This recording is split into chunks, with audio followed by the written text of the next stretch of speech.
نحمده ونصلي على رسوله الكريم أما بعد فأعوذ بالله من الشيطان الرجيم بسم الله الرحمن الرحيم إن عدة الشهور عند الله 12 شهرا في كتاب الله يوم خلق السماوات والأرض منها 4 حرم صدق الله العظيم۔ محترم سامعین کرام، السلام علیکم ورحمۃ اللہ وبرکاتہ۔ آج یکم محرم الحرام سن 1442 ہجری، یہ مہینہ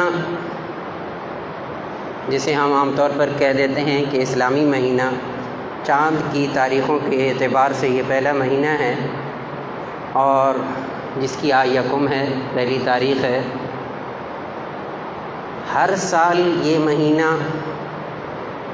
بہت ساری یادیں لے کر آتا ہے اور اس سے ہماری بہت بڑی تاریخ جڑی ہوئی ہے۔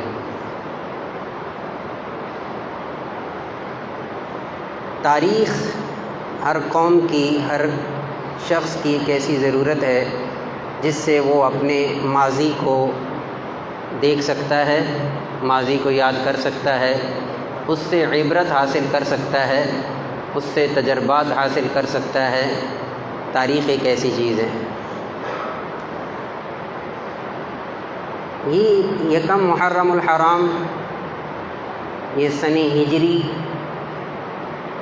اور قمری مہینہ، قمری سال اور عام ہمارے ہاں معروف اسلامی مہینہ،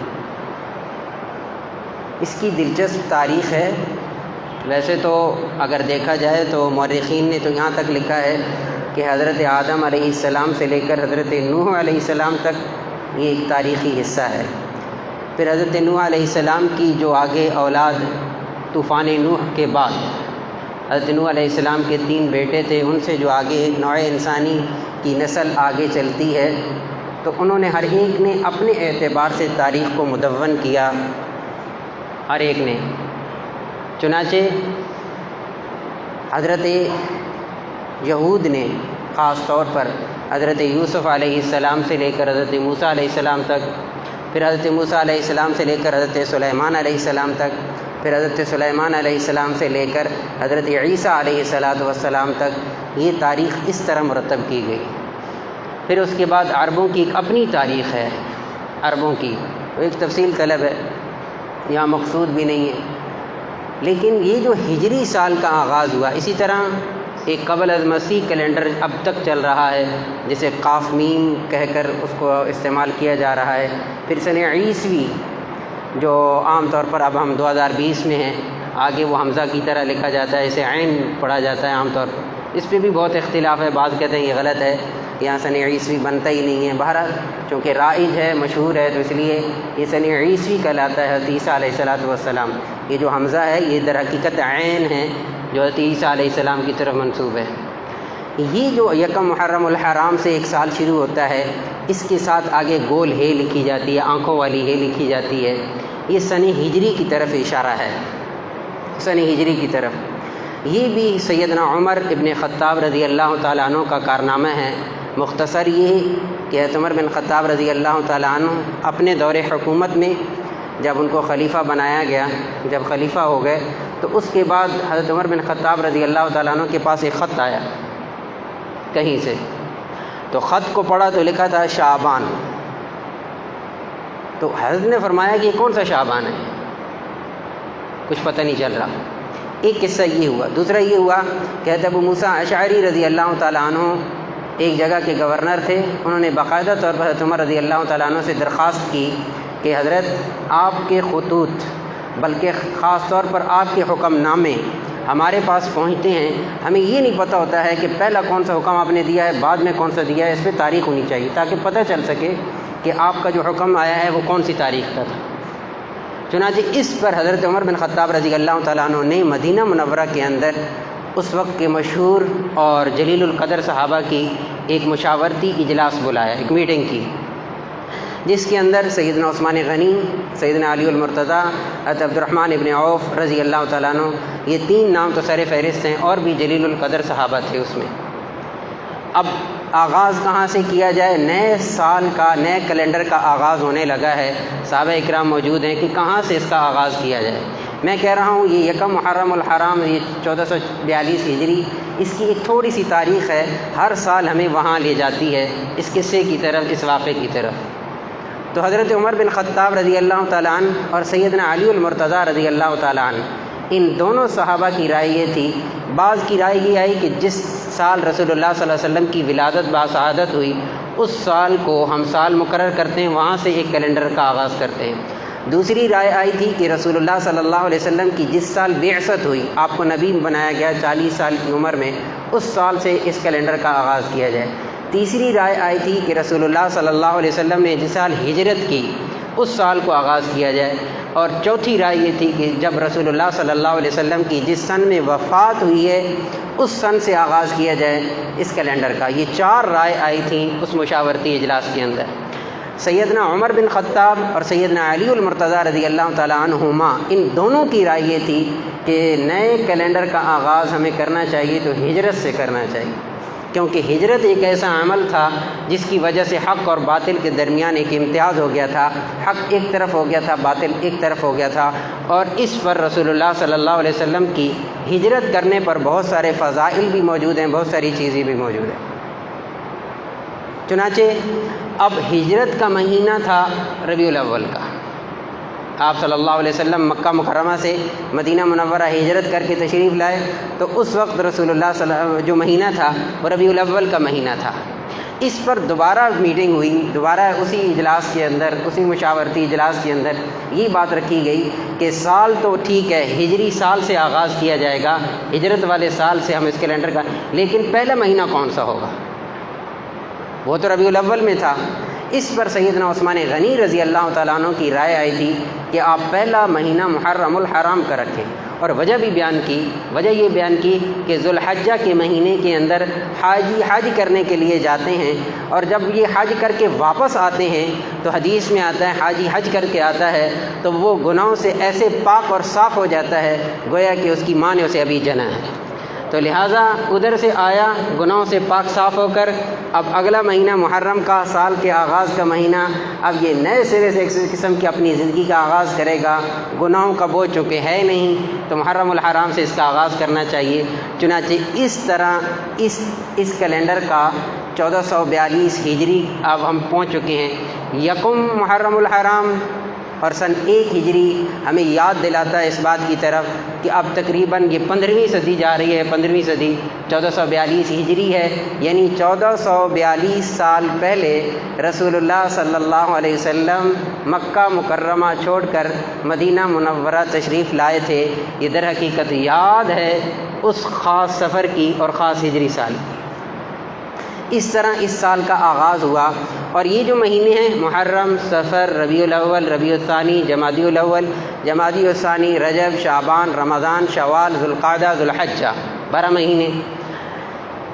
یہ مہینے، ان کے نام یہ قبل از اسلام کے ہیں، انہیں کہ اسلام میں آئے، یہ قبل از اسلام کے ہیں، اور یہ رائج تھے اس وقت کے اندر، جیسے کہ قرآن مجید کی میں نے ایک آیت پڑھی، ان عدۃ الشہور عند اللہ 12 شہرا فی کتاب اللہ یوم خلق السماوات والارض منها 4 حرم، کہ اللہ کے نزدیک 12 مہینے ہیں، اس میں سے 4 احترام والے مہینے ہیں، ذوالقعدہ، ذوالحجہ، محرم اور رجب، 3 اکٹھے ہیں۔ اور چاہیے قبل از اسلام زمانہ جاہلیت کے اندر ان 4 مہینوں کا وہ ادب کرتے تھے، احترام کرتے تھے، اس کے اندر جنگیں نہیں کرتے تھے، ذوالقعدہ، ذوالحجہ، محرم اور رجب۔ رجب الگ ہے، 3 اکٹھے ہیں، تو یہ پہلے سے چلا آ رہا تھا اب، لیکن رسول اللہ صلی اللہ علیہ وسلم نے جتنی ہمیں عبادات دی ہیں، بہت ساری عبادات کا تعلق انہی چاند کے مہینوں کے اعتبار سے، قمری تاریخ سے۔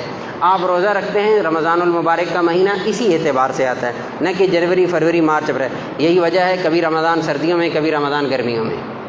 اسی طرح حج، وہ بھی ذوالحجہ کے مہینے میں خاص طور پہ رکھا گیا، یہ بھی اس کا تعلق بھی اسی سے ہے۔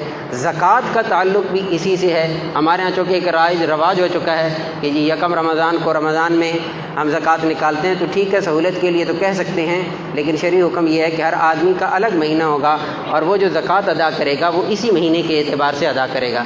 اسی طرح خواتین ہیں، جس خواتین کی عام طور پر عدت گزارنے کا مسئلہ آتا ہے، وہ بھی اسی مہینے کے ساتھ اس کا تعلق ہوتا ہے۔ اور بھی بہت سارے ہیں جو ابھی گننے کا ضرورت نہیں ہے کہ اسلامی جتنے بھی احکامات ہیں بہت سارے انہی مہینوں کے ساتھ خاص ہیں، چنانچہ ان کو یاد رکھنا چاہیے۔ اب الحمدللہ ہمارے ہاں جتنے اخبار تقریباً بڑے بڑے اخبارات چھپتے ہیں، ان سب کو اللہ جزائے خیر دے کہ پہلی تاریخ وہ یہ والی لکھتے ہیں، اس کے بعد دوسری لکھتے ہیں۔ پہلی محرم صفر ربیع الاول کے اعتبار سے لکھی جاتی ہے اور دوسری اس اعتبار سے، اور اس کا یاد رکھنا آسان ہے، ہر آدمی اس کو یاد رکھ سکتا ہے۔ اب چونکہ وہ کیلنڈر باقاعدہ چھپ چکے ہیں تو وہ اس لیے سہولت کے پیش نظر رائج ہو چکے ہیں، ورنہ یہ والا کیلنڈر جو ہے یہ زیادہ آسان ہے اور ہر ایک کے لیے ہے۔ دیہاتوں کے اندر، گاؤں کے اندر عام طور پر ان لوگوں کو دوسری تاریخ یاد نہیں ہوتی، چاند کے اعتبار سے تاریخیں یاد ہوتی ہیں۔ چنانچہ یکم محرم الحرام سن 1 ہجری سے باقاعدہ طور پر اس ہجری سال کا کیلنڈر کا آغاز ہوا۔ کیا دلچسپ تاریخ ہے ہماری، کتنی خوبصورت تاریخ ہے کہ اس کی ہجری سال کا آغاز کرنے والے سیدنا عمر بن خطاب ہیں رضی اللہ تعالیٰ عنہ، اور ان کی شہادت بھی یکم محرم الحرام کو ہوئی۔ تاریخی ہجری کا آغاز بھی یکم محرم الحرام سے، جو کرنے والے سیدنا عمر بن خطاب ہیں رضی اللہ تعالیٰ عنہ، وہ ان کی شہادت بھی اسی دن یکم محرم الحرام کو، 27 ذوالحجہ کو آپ کو زخمی ہوئے۔ پھر ہجرت سے سال کا آغاز کیا تو ہمارے جتنے ائمہ محدثین ہیں جنہوں نے بڑی بڑی کتابیں لکھی ہیں، اور اکثریت نے سب سے پہلی روایت جو لائے ہیں، حدیث جو لائے ہیں اپنی کتابوں میں، وہ مشہور روایت ہے انما الاعمال بالنیات وانما لامرئ ما نوى فمن كانت هجرته الى الله ورسوله فهجرته الى الله ورسوله ومن كانت هجرته الى الدنيا يصيبها او کما قال علیہ الصلوۃ والسلام۔ یہ روایت جس کے اندر ہجرت کا ذکر ہے، اس کو روایت کرنے والے راوی سیدنا عمر بن خطاب ہیں رضی اللہ تعالیٰ۔ تو کئی مناسبتوں سے یہ یکم محرم الحرام سیدنا عمر بن خطاب رضی اللہ تعالیٰ عنہ کے ساتھ ایسا میل ہے، ایسا جوڑ ہے کہ بہت ہی خوبصورت تاریخ ہے۔ سیدنا عمر بن خطاب رضی اللہ تعالیٰ عنہ یہ مراد رسول ہیں صلی اللہ علیہ وسلم۔ رسول اللہ صلی اللہ علیہ وسلم نے اللہ سے مانگا ہے، حضرت عمر بن خطاب رضی اللہ تعالیٰ عنہ مانگا ہے کہ اے اللہ اس دین کو، اس اسلام کو عزت بخش، یا یہ ابو جہل کے ذریعے سے یا عمر بن خطاب کے ذریعے سے، اور ایک روایت میں ہے کہ یا اللہ میری دلی آرزو یہ ہے کہ عمر بن خطاب ہیں، اور یہ وہ پہلے مسلمان ہیں، یعنی 40 لوگ مسلمان ہو چکے ہیں۔ جب حضرت عمر بن خطاب رضی اللہ تعالیٰ عنہ مسلمان ہوئے، اس سے پہلے 40 لوگ مسلمان ہوئے، اور ہر ایک آدمی چھپ کر نماز عبادت کرتا تھا، کوئی ظاہری طور پہ عبادت کر نہیں سکتا تھا۔ ظاہر ہے مکہ مکرمہ کے اندر 40 بندے ہوں اور وہ اپنے طور پر ایک نیا، جو ان کے نزدیک نیا دین اسلام، اس پر عمل کرنا ان کے لیے کتنا مشکل تھا۔ سارے کے سارے تو بتوں کی پوجا کرنے والے تھے، تو لہذا چھپ چھپا کر کرتے تھے، اور عام طور پر اتنے بڑے درجے کے بھی لوگ نہیں آ رہے تھے۔ تو یہ پہلے شخص ہیں سیدنا عمر بن خطاب رضی اللہ تعالیٰ عنہ جنہوں نے اپنے اسلام کا اظہار بلند و بالا ہو کر کیا، اور اعلان کیا تھا باقاعدہ پہاڑی پہ چڑھ کر کہ عمر بن خطاب نے اسلام قبول کر لیا ہے، محمد صلی اللہ علیہ وسلم کی غلامی میں اپنے آپ کو دے دیا ہے، میں اس اللہ کی عبادت کرنے کے لیے بیت اللہ کی طرف جا رہا ہوں، کسی کی جرأت ہے تو آ کے راستہ روکے۔ وہ کسی نے بڑا پیارا جملہ لکھا، عمر کے نام سے رضی اللہ تعالیٰ عنہ، عمر کے نام سے آج بھی کفر لرزہ براندام ہے۔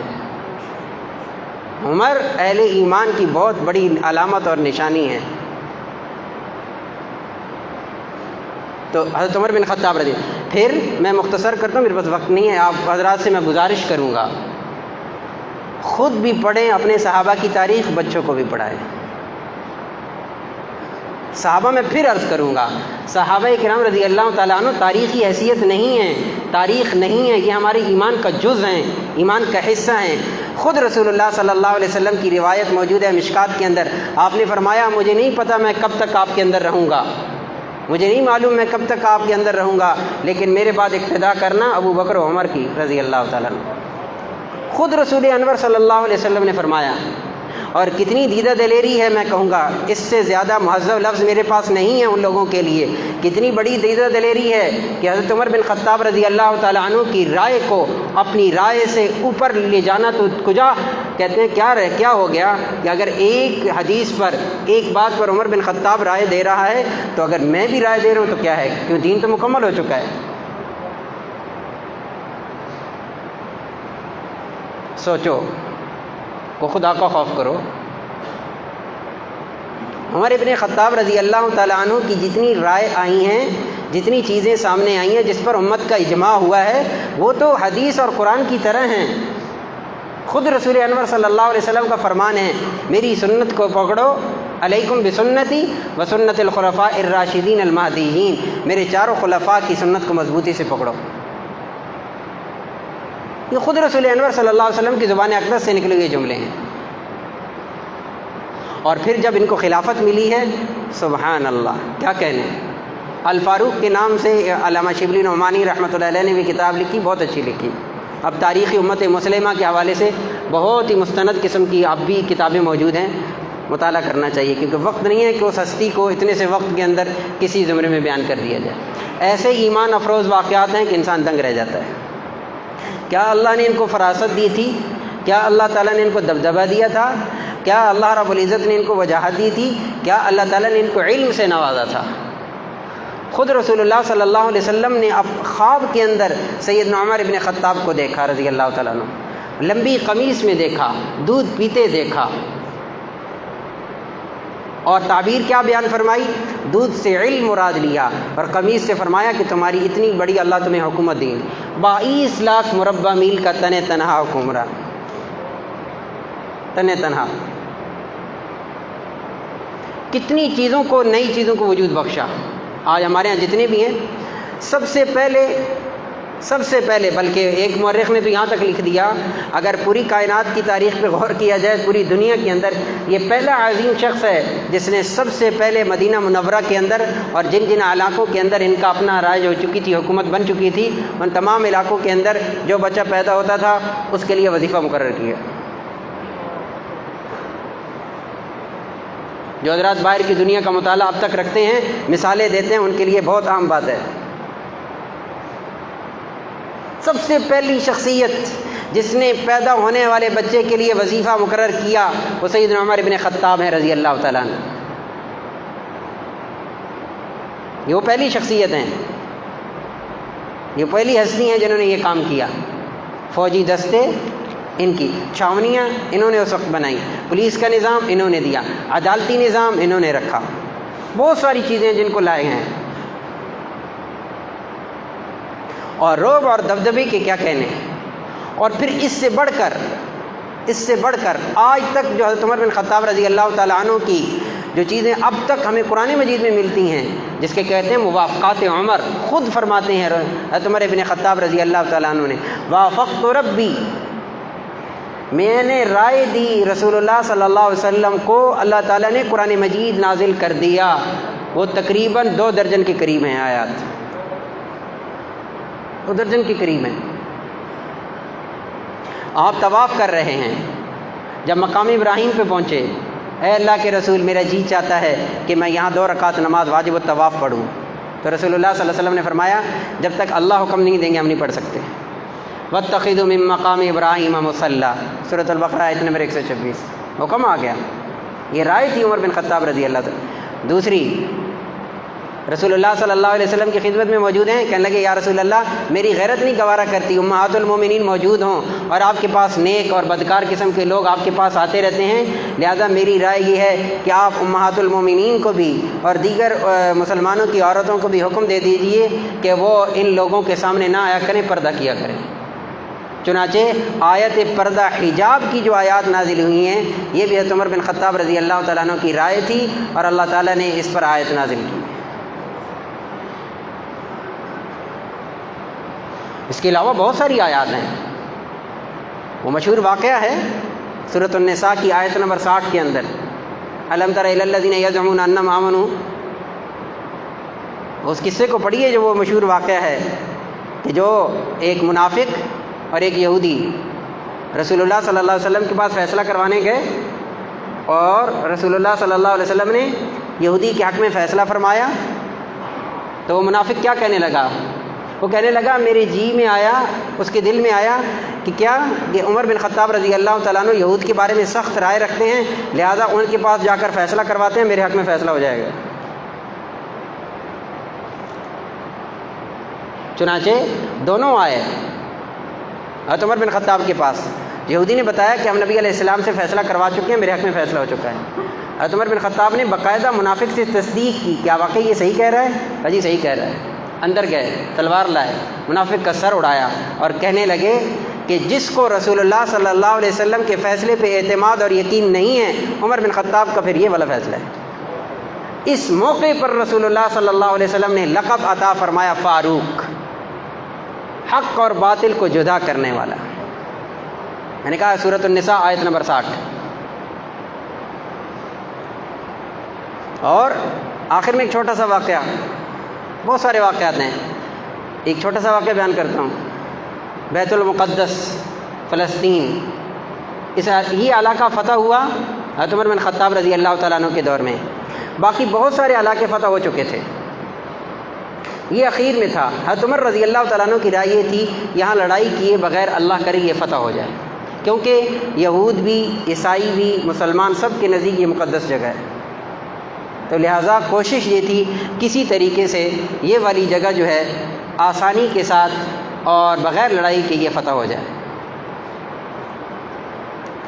تو اب یہاں تاریخ کے دو واقعات ہیں، جو مستند ترین واقعہ وہ تو یہی ہے کہ سیدنا عمر بن خطاب رضی اللہ تعالیٰ عنہ وہاں چونکہ مقرر کر چکے تھے اپنا گورنر بھی، حضرت ابو عبیدہ بن جراح رضی اللہ تعالیٰ عنہ شام میں تھے، دیگر صحابہ تھے، آپ نے سب کو وہاں بلایا اور خود تنہا مدینہ منورہ سے سیدنا علی رضی اللہ تعالیٰ عنہ کو اپنا نائب مقرر کیا مدینہ منورہ کے اندر، اور خود حضرت عمر بن خطاب اکیلے اونٹ پر سوار ہو کر فلسطین کی طرف چلے، اکیلے تنہا۔ اب ایک تو یہ ہے، دوسرا یہ ہے، ایک جو مشہور واقعہ ہے وہ یہ ہے کہ آپ کا ایک غلام اسلم وہ آپ کے ساتھ ہے اور باری مقرر کرتے ہیں کہ تھوڑے راستے پر خود بیٹھتے ہیں، سواری پر سوار ہوتے ہیں، پھر آپ نیچے اترتے ہیں، غلام سوار ہوتا ہے، اور یوں چلتے چلتے جب فلسطین کے علاقے میں پہنچتے ہیں تو باری عجیب ہو گئی ہے۔ ایک تو سفر پیدل تھا، راستے کا بہت لمبا سفر تھا اور عجیب حالت ہو چکی تھی چل چل کر، اور جوتا بھی ٹوٹ چکا ہے، اور باری آتی ہے عمر بن خطاب رضی اللہ تعالیٰ عنہ کے پیدل چلنے کی اور سواری پر سوار ہونے کی غلام کی۔ کون کیا ہمیں انصاف سکھائے گا؟ کون کیا ہمیں برابری سکھائے گا؟ کون کیا ہمیں اس کی تعلیم دے گا؟ اگر ہم خود ہی اپنی تاریخ کو پڑھنے سے قاصر ہوں تو کیا گلہ، غیروں سے کیا گلہ کریں ہم کب متاثر ہوتے ہیں غیر قوموں سے؟